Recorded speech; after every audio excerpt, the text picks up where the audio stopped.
तो चलिए हरियाणा के पंचकुला का रुख करेंगे। राजनाथ सिंह क्या कुछ कह रहे हैं, सुनिए। पूरी तरह से चुस्त दुरुस्त, इसीलिए गृह मंत्रालय और स्वास्थ्य मंत्रालय दोनों इनको दिया है।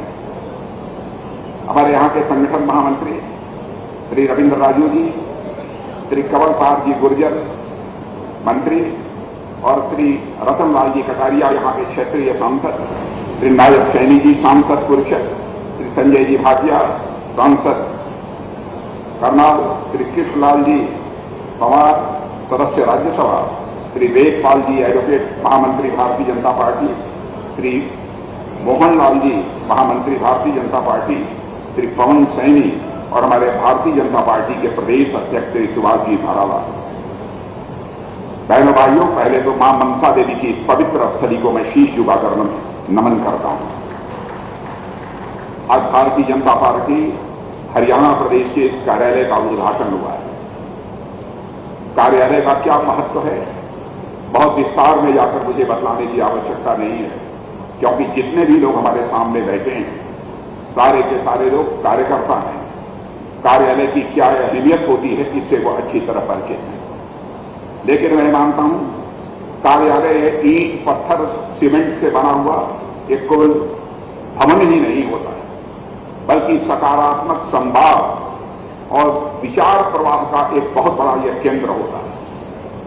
कार्यक्रमों की रचना भी होती है तो कार्यालय में होती है, नीतियां बनती हैं तो कार्यालय में बनती हैं, कोई विचार गंभीर विचार विमर्श करना होता है तो कार्यालय से भी होता है, और यदि किसी की कोई समस्या यदि आ जाती है इस कार्यालय के माध्यम से सरकार को भी यह संदेश दिया जाता है कि इस समस्या का समाधान निकाला जाना चाहिए।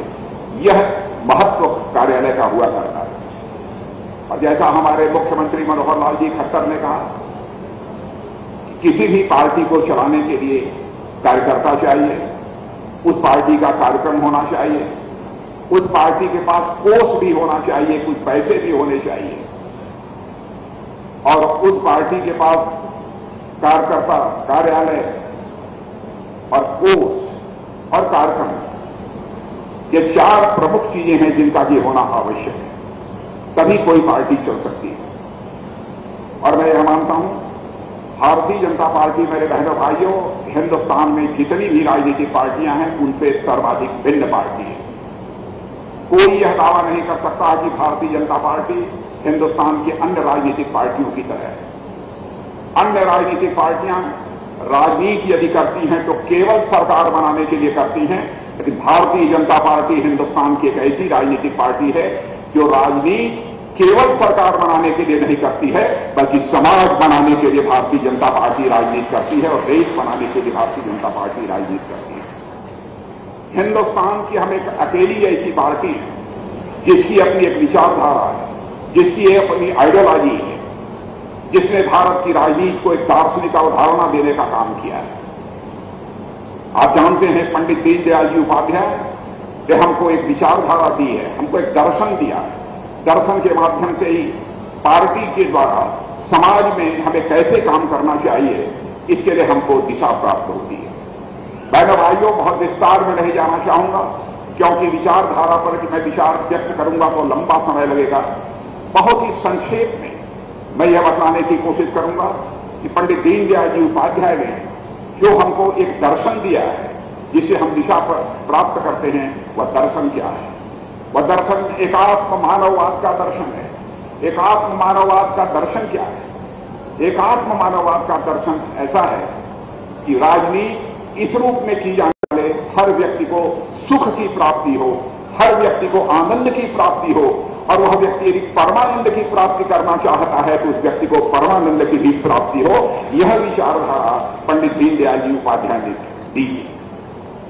उन्होंने कहा कि हर व्यक्ति चार चीजों को मिलाकर बना हुआ है। यह हमारे पास शरीर है जिसे हम तन कहते हैं।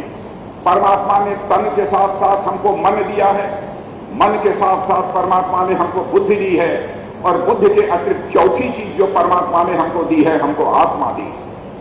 पंडित दीनदयाल जी उपाध्याय ने कहा कि इन चार चीजों को मिलाकर यह मनुष्य बना हुआ है।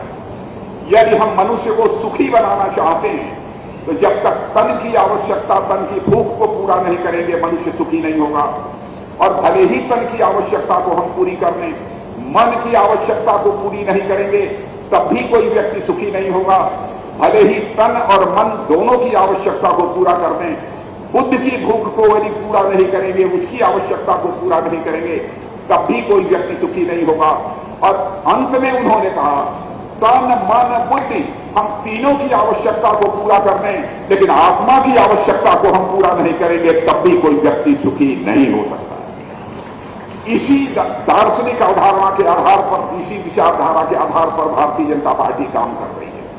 अब आप सब यहां पर बैठे हैं, जनता के बीच जाकर आप सभी कार्यकर्ता काम करते हैं। तन की आवश्यकता कैसे पूरी होगी?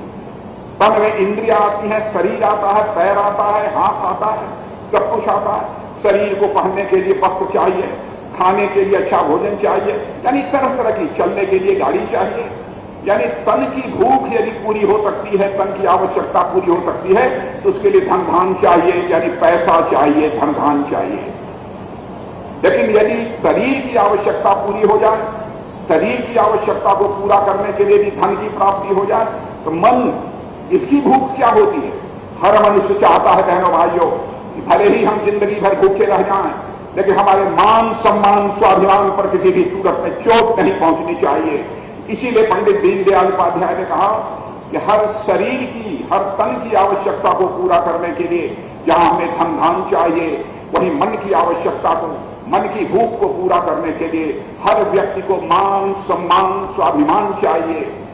लेकिन तन को धन धान मिल जाए, मन को मान सम्मान मिल जाए, यदि बुद्धि हमारी पागल है, यदि बुद्धि हमारी काम नहीं करती है, बुद्धि हमारी विकृत है, हम चीजों को समझ नहीं पाते हैं, तब भी हमको सुख की प्राप्ति नहीं होगी। तो पंडित दीनदयाल उपाध्याय ने कहा कि हमको ऐसी सरकार चलानी चाहिए जो हर तन के सुख के लिए धन धान दे सके, हर मन के सुख के लिए मान सम्मान स्वाभिमान दे सके, हर बुद्धि के सुख के लिए ज्ञान दे सके।